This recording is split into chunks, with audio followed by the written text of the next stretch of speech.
অর্থাৎ এই অ্যাকশনটি ঘটার ঠিক পরেই অপর অ্যাকশনটি যখন সঙ্গে সঙ্গে ঘটে, সাথে সাথে, ঠিক আছে, সাথে সাথে যখন ঘটে, অর্থাৎ এই দুটি কাজের একটি অপরটির ঠিক পরেই ঘটে, তখন আমরা এই অ্যাজ সুন অ্যাজকে ব্যবহার করব। এটা হচ্ছে এই সেন্টেন্সটার স্ট্রাকচার। এটাকে আমরা চারটা ভাগে ভাগ করে নিতে পারি। নাম্বার ওয়ানে থাকবে অ্যাজ সুন অ্যাজ, এটা নাম্বার ওয়ান। তারপর এই দ্বিতীয় পার্টটা থাকবে অর্থাৎ subject verb object, number two.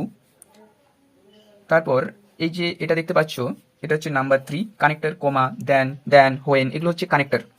এবং তারপরের পার্ট থাকছে চার নাম্বার, যেটার কোনো প্রয়োজন নেই। এখানে আমরা এই চার নাম্বার পার্টটার কোনো রকম চেঞ্জ করবো না, তাই এটাকে দেখার কোনো প্রয়োজন নেই। আজকে আমরা শিখব সেন্টেন্স ট্রান্সফরমেশন। তোমরা জানো যে ক্লাস 10, 11 ও 12 এ সেন্টেন্স ট্রান্সফরমেশন একটি খুবই গুরুত্বপূর্ণ অংশ।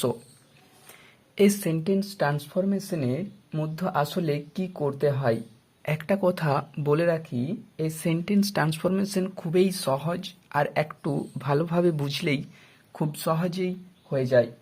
এই সেন্টেন্স ট্রান্সফরমেশনের মধ্যে কি কি পড়ে, যেমন ধরো একটি সেন্টেন্স থেকে অন্য সেন্টেন্সে করতে দিল, যেমন যদি ধরা হয় অ্যাসারেটিভ টু ইন্টারোগেটিভ, বা এই ধরনের যেগুলো রয়েছে অ্যাসারেটিভ টু এক্সক্লামেটরি, এই ধরনের, অথবা দিতে পারে simple to complex R vice versa, এটার থেকে এটাও কমপ্লেক্স টু সিম্পল, অথবা কম্পাউন্ড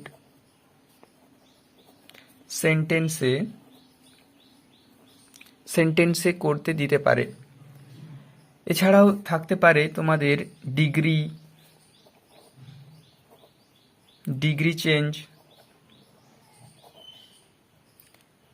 চেঞ্জ, অথবা অ্যাফার্মেটিভ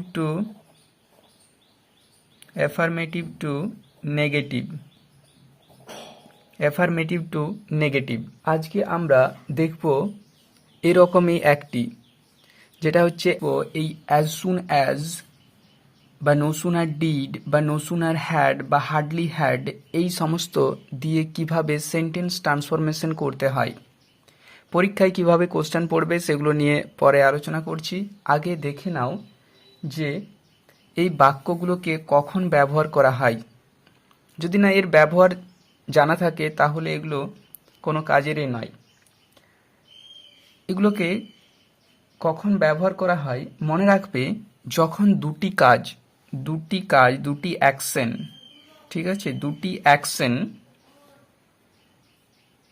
অর্থাৎ এই একটি অ্যাকশন এবং এই একটি অ্যাকশন, অর্থাৎ এই অ্যাকশনটি ঘটার ঠিক পরেই অপর অ্যাকশনটি যখন সঙ্গে সঙ্গে ঘটে, সাথে সাথে, ঠিক আছে, সাথে সাথে যখন ঘটে, অর্থাৎ এই দুটি কাজের একটি অপরটির ঠিক পরেই ঘটে, তখন আমরা এই অ্যাজ সুন অ্যাজকে ব্যবহার করব। যেমন ধরো একটা উদাহরণ, এক্সাম্পল, যদি এক্সাম্পল দিই, সে রুমে প্রবেশ করতে না করতেই সে মেঝেতে পড়ে গিয়েছিল। এই ধরনের যে সেন্টেন্স রয়েছে, যেমন এখানে দেখো, সে রুমে প্রবেশ করতে না করতেই, এই ধরনের একটা কাজ ঘটতে না ঘটতেই কি ঘটেছে, সে মেঝেতে পড়ে গিয়েছিল। তাহলে এই ধরনের সেন্টেন্সের ক্ষেত্রে আমরা এগুলোর যে কোনো একটা ব্যবহার করতে পারি, অ্যাজ সুন অ্যাজ, বা নো সুনার ডিড, বা নো সুনার হ্যাড, বা হার্ডলি হ্যাড। এই সমস্ত no sooner did, no sooner had, বা অ্যাজ সুন অ্যাজ, এগুলো দিয়ে সেন্টেন্স ট্রান্সফরমেশনের আগে আমরা এদের স্ট্রাকচারটা দেখে নিই। এই স্ট্রাকচারটা যদি তোমরা ভালোভাবে বুঝতে পারো তাহলে এই রকমের যে কোনো সেন্টেন্সেই তোমাদের পরীক্ষায় পড়লেও তোমাদের কোনো অসুবিধা হবে না। এবং তোমরা অবশ্যই পারবে। এই যে অ্যাজ সুন অ্যাজ আর সাবজেক্ট ভার্ব অবজেক্ট, তারপর একটা কমা, তারপর সাবজেক্ট ভার্ব অবজেক্ট, এটা হচ্ছে এই সেন্টেন্সটার স্ট্রাকচার। এটাকে আমরা 4টা ভাগে ভাগ করে নিতে পারি। নাম্বার 1-এ থাকবে অ্যাজ সুন অ্যাজ, এটা নাম্বার 1। তারপর এই দ্বিতীয় পার্টটা থাকবে অর্থাৎ সাবজেক্ট ভার্ব অবজেক্ট নাম্বার 2। তারপর এই যে এটা দেখতে পাচ্ছ, এটা হচ্ছে number 3, connector, comma, then, when, এগুলো হচ্ছে কানেক্টর। এবং তার পরের পার্ট থাকছে 4 নাম্বার, যেটা কোনো প্রয়োজন নেই। এখানে আমরা এই 4 নাম্বার পার্টটার কোনো রকম চেঞ্জ করব না, তাই এটাকে দেখার কোনো প্রয়োজন নেই। এই প্রথম, দ্বিতীয় এবং তৃতীয় অর্থাৎ এই কানেক্টর পর্যন্ত আমরা দেখব। এখানে যখনই চেঞ্জ করতে বলবে, অর্থাৎ যদি বলে অ্যাজ সুন অ্যাজ থেকে নো সুনার ডিড বা নো সুনার হ্যাডে করতে, বা এরকমও বলে দিতে পারে যে ডিগ্রি চেঞ্জেও দেয়া থাকতে পারে। যেমন এখানে সুনার, এটা পজিটিভ ডিগ্রিতে আছে, এটা কম্পারেটিভ ডিগ্রিতে, যেহেতু এখানে কম্পারেটিভ থাকার জন্য দেন হয়েছে, তাই এটা ডিগ্রিতেই রয়েছে।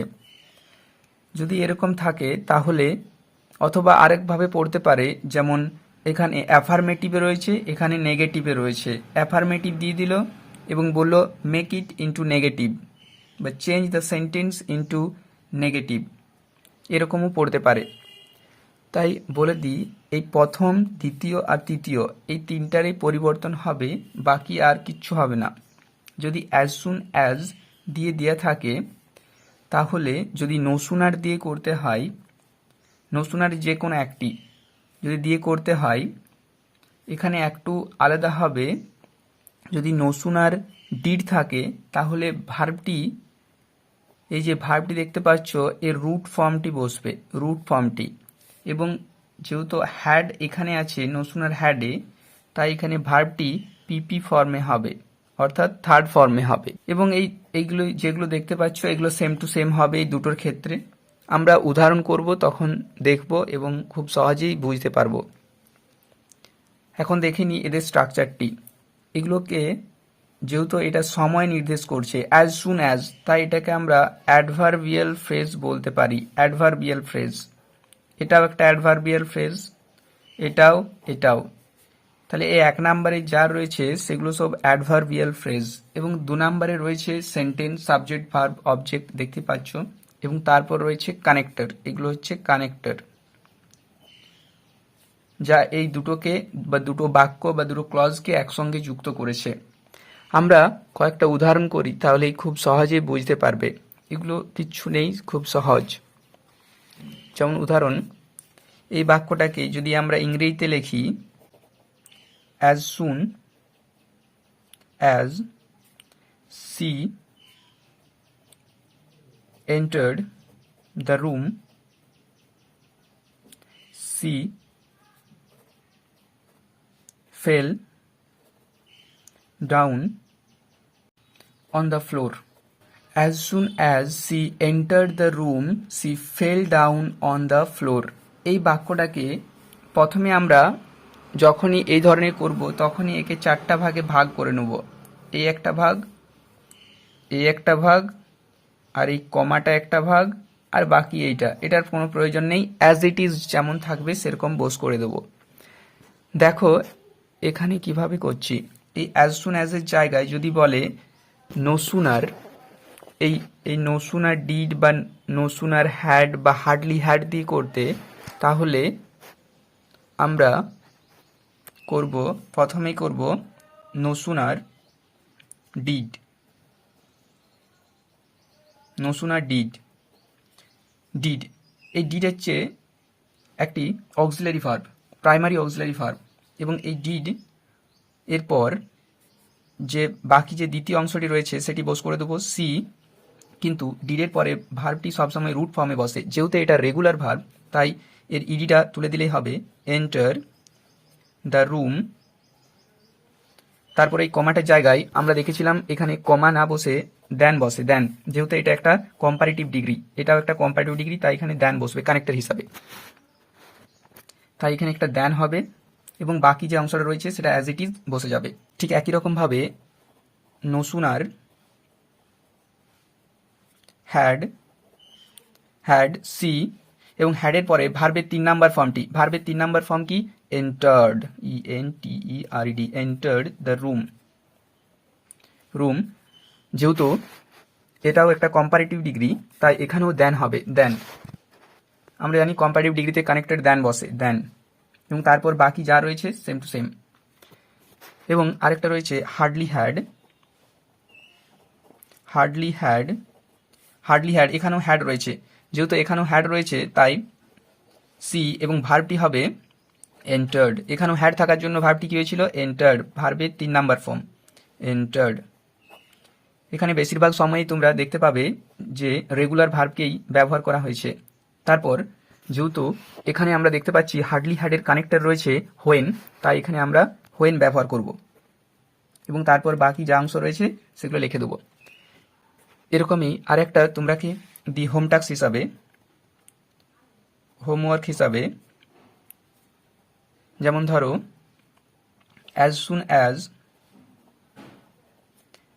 soon as he threw the stones, the bird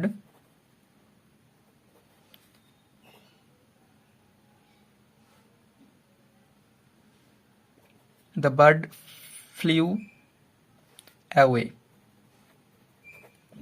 এটাকে তোমরা বাকি যে সমস্তগুলো দিয়ে রয়েছে যেমন নো সুনার ডিড এবং হ্যাড এবং হার্ডলি হ্যাড, এগুলো দিয়ে প্র্যাকটিস করবে এবং দেখবে ঠিক হচ্ছে কি হয়নি। ওকে, এবং আমরা এই সেন্টেন্সের বাকি যে সমস্ত সেন্টেন্স ট্রান্সফরমেশন রয়েছে যেমন not only but also, not only but also বা none but, either or neither nor, এই সমস্ত কিছু দিয়ে আমরা ট্রান্সফরমেশন করব এবং অ্যাসারেটিভ টু ইন্টারগেটিভ এগুলো সব করব, ডিগ্রি চেঞ্জ। তাই চ্যানেলটিকে সাবস্ক্রাইব করে দিও এরকমই জিনিস শেখার জন্য, আর এইটা তোমরা প্র্যাকটিস করো। Thank you.